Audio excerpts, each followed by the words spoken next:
நண்பர்களே, அர்ஜுன் கிராமத்தில் உள்ள ஒரு சிறிய பள்ளியில் படித்து வந்தார். ஒரு சிறந்த விஞ்ஞானியாக வேண்டும் என்பது அவரது கனவு. ஆனால் வறுமை ஒவ்வொரு கனவுக்கும் முன்னால் ஒரு சுவர் போல நின்றது.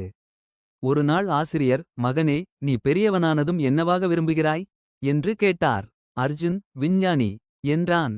எல்லா குழந்தைகளும் சிரிக்க ஆரம்பித்தனர்.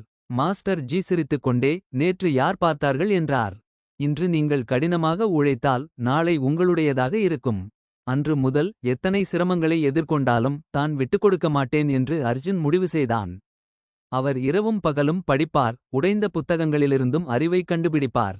பல வருடங்களுக்குப் பிறகு அதே அர்ஜுன் ஒரு சிறந்த விஞ்ஞானியாக மாறி கிராமத்திற்கு பெருமை சேர்த்தார்.